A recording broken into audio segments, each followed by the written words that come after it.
Hello, friends, and welcome back to r/ProRevenge.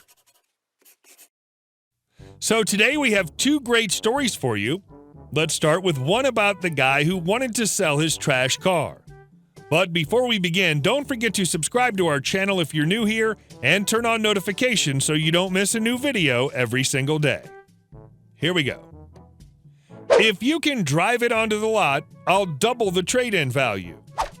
Years ago, when I was young and drove crappy cars, there was a used lot that was doing a push-pull or drag trade-in event. If you're not familiar with this, it essentially means no matter how crappy your car is, they'll take it and give you a decent trade-in value for one of their cars. I call and tell the guy my current truck is in pretty rough shape, like it overheats after a quarter mile and isn't really drivable, and I ask if they'll still do a trade-in if I have to have it towed there. The guy says, yeah, we'll do a minimum of $1,000 on anything, even if it's towed there. But if I can drive it onto the lot, they'll give me a minimum $2,500.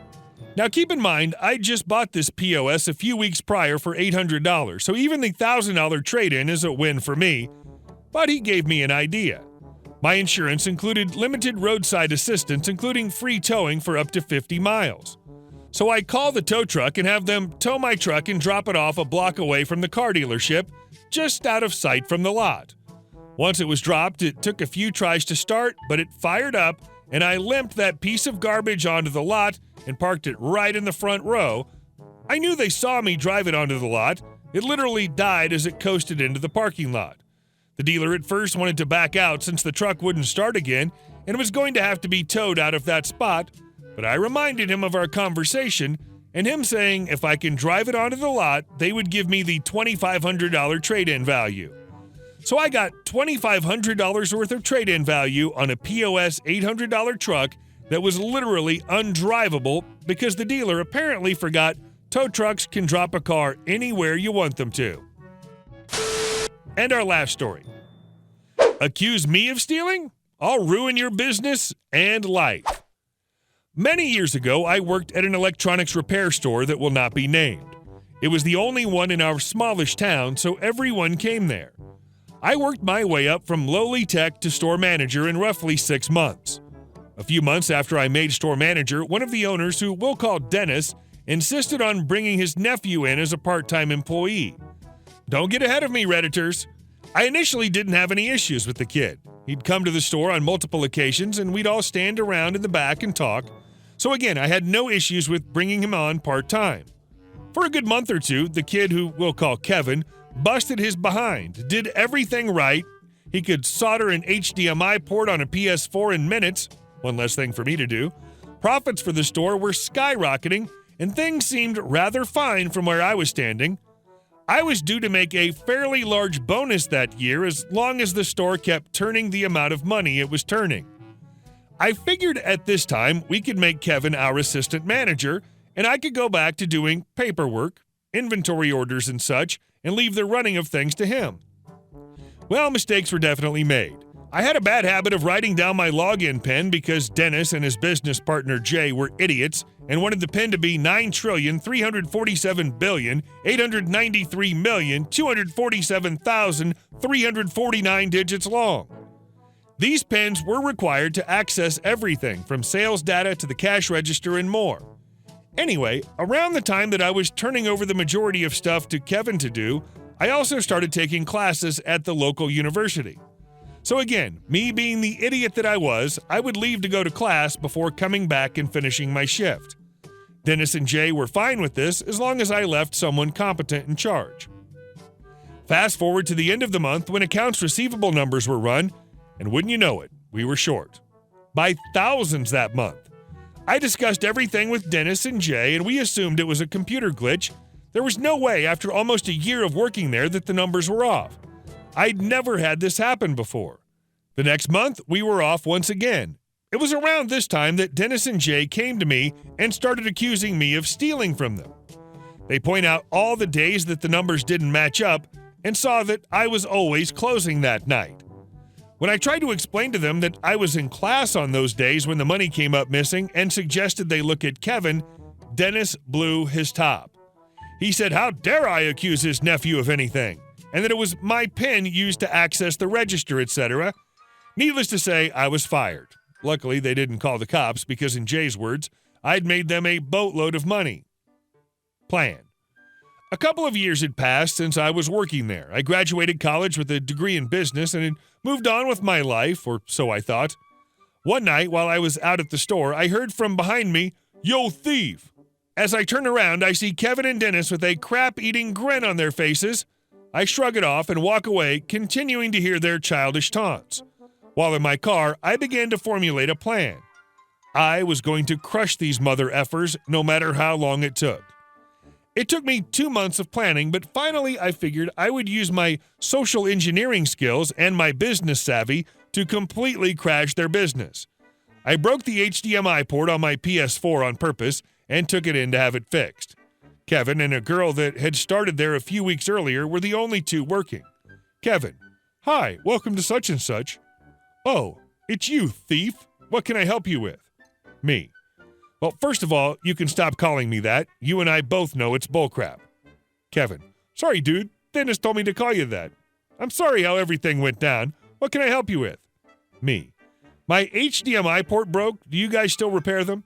Kevin: "Yeah, we repair them. It's $115. Me: "Damn, you guys went up in price. Good on you.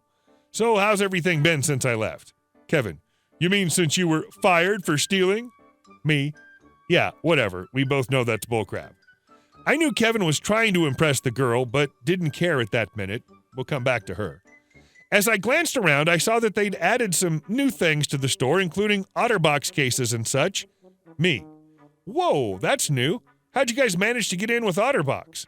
Kevin: "Oh, we didn't. They kept turning us down, so I found a Chinese distro. We get them for $5 and sell them for $30. Me, thinking to myself, this dude loves to blab. I need to keep it up. "So, how much have the prices gone up on other things?" Kevin: "Oh, quite a bit, actually. You thought you were turning the store a profit? Let me show you something."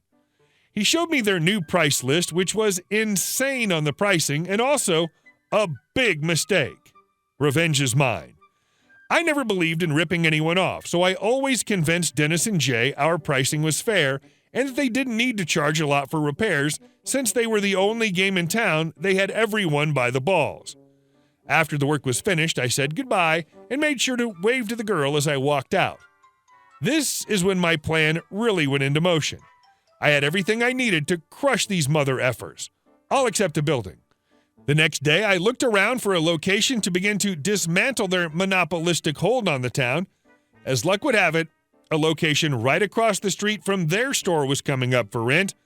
I quickly signed the lease and began to distribute flyers letting the town know about our coming grand opening. On the flyer, I was offering 90% off the first repair. Basically, I was doing the work for free.